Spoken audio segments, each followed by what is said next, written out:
ازيكم؟ عايزكم تفتكروا معايا كده شكل المباني كان عامل ازاي في القاهره زمان. محلات في الدور الارضي، مكاتب اداريه وشقق سكنيه في باقي الادوار. النموذج ده من العمارات كان منتشر جدا في اغلب المناطق القديمه، وسط البلد، مصر الجديده، الدقي، المهندسين. الشوارع كانت دايما فيها ناس، فيها حياه، تقدر تنزل تتمشى، تقابل اصحابك، تتسوق في المحلات القريبه من البيت اللي اكيد هتلاقي فيها كل حاجه انت محتاجها. بس فجاه كل ده اتغير، وخصوصا في اخر 20 سنه. لو بصينا على المدن الجديده زي الشروق او التجمع او اكتوبر، هنلاقي ان كل حاجه بقت لوحدها. البيوت في مكان والمحلات التجاريه بقت في مكان تاني، واغلبها اتجمعت في مولات. بقى نادر جدا انك تلاقي براند كبير فاتح في شارع عادي، ده حتى المدن نفسها بقت عباره عن كومباوندز ما تعرفش تتحرك فيها ابدا من غير عربيه، ما ينفعش تتمشى زي زمان. والشوارع اللي فيها اتحولت كلها لطرق سريعه. المدينه ما بقاش فيها روح، ما بقاش فيها حياه. بس يا ترى ايه الاسباب اللي وصلتنا لكده؟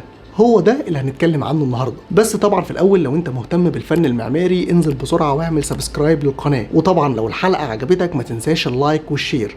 واهلا بيكم في حلقه جديده من حكايه معماري. انا احمد علي، ويلا بينا نبتدي الحكايه.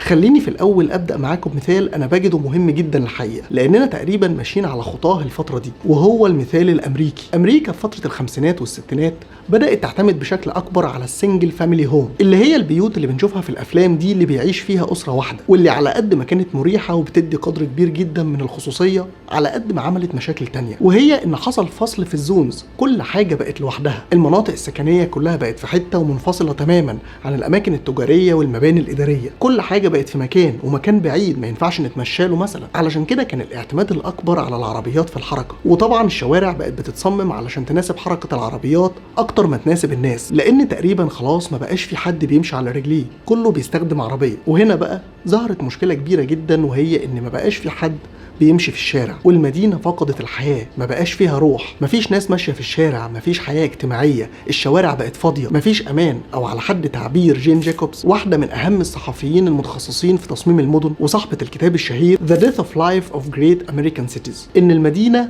lost her eyes، أو بمعنى تاني ما بقاش في رقابة من الناس على بعضها، مش بيحموا بعض زي ما كان بيحصل زمان. وقالت كمان إن المودرن بلانرز أو مخططين فترة الحداثة كان كل همهم إنهم يرسموا بيوت وشوارع وشكرا على كده، من غير ما يعملوا حسابهم شكل المدينة هيكون ايه، او تأثير ده على الناس هيكون عامل ازاي.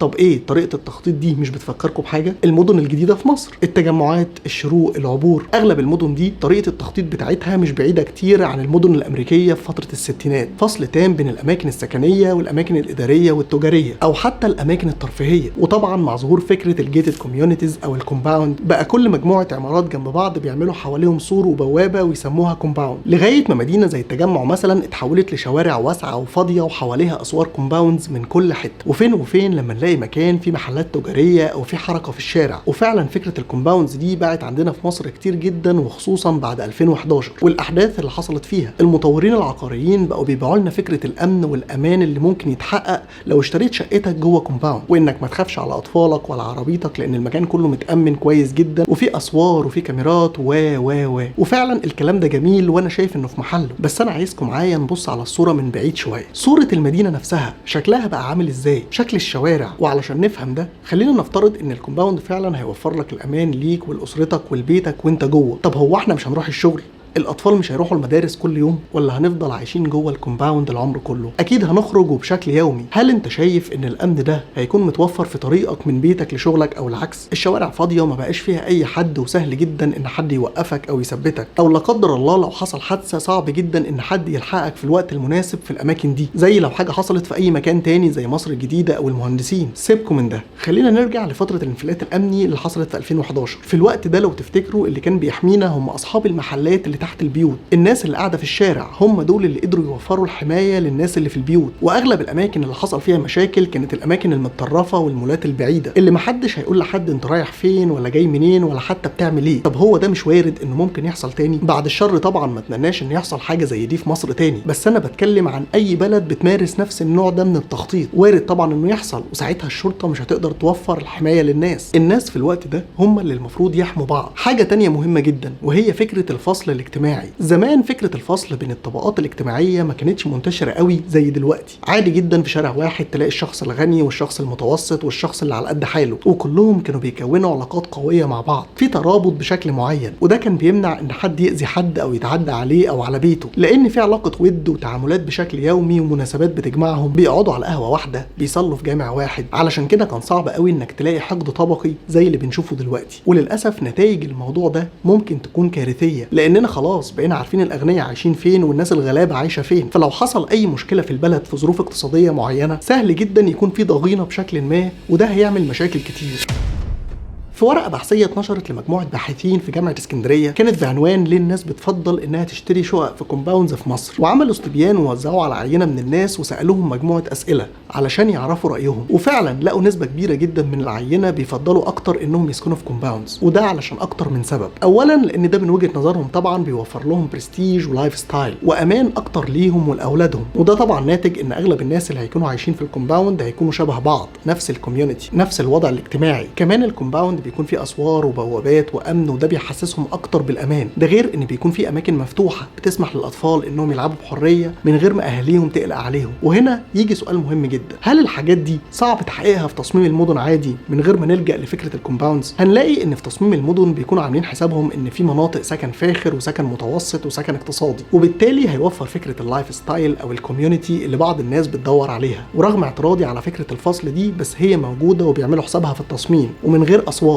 وبالنسبه للامان والهدوء، فطبيعي برضه في تصميم المجاورات السكنيه ان يكون في مساحات خضراء ومساحات لعب متامنه للاطفال، والطرق اللي فيها بتترصف بشكل معين بحيث تهدي من سرعه العربيات، ومفيش عربيه تقدر تمشي في مجاوره بسرعه كبيره، وبالتالي مفيش خطوره على الناس اللي ساكنه، وكمان ما بتسببش ازعاج. وبالنسبه لفكره الامن اللي بيحرس الكومباوند، زمان كان كل عماره بيكون ليها بواب وكل البوابين عارفين بعض وبينسقوا سوا الورديات، ولا احسن شركه امن. طب ده كلام جميل، امال المشكله فين بقى؟ المشكله ان اللي حصل في القاهره السنين اللي فاتت خلى الحاجات الطبيعيه اللي المفروض تكون موجوده في اي مدينه اختفت مع الوقت، وطبعا الناس محتاجاها وما تقدرش تستغنى عنها. وهنا جت الشركات العقاريه الخاصه قدمتها لنا تاني، ولكن في صوره كومباوند، ولازم تدفع فلوس زياده علشان تاخد مميزات هي في الاصل حاجه طبيعيه المفروض تكون موجوده في اي شقه. علشان كده الناس بقت بتفضل انها تعيش في كومباوند على انها تعيش في شقه عاديه، ومن هنا انتشرت الفكره. طب برضه من الاخر نعمل ايه؟ ما نشتريش شقق في كومباوندز تاني؟ لا، انا ما قلتش كده. طبيعي كل واحد فينا بيدور على الراحه والامان ليه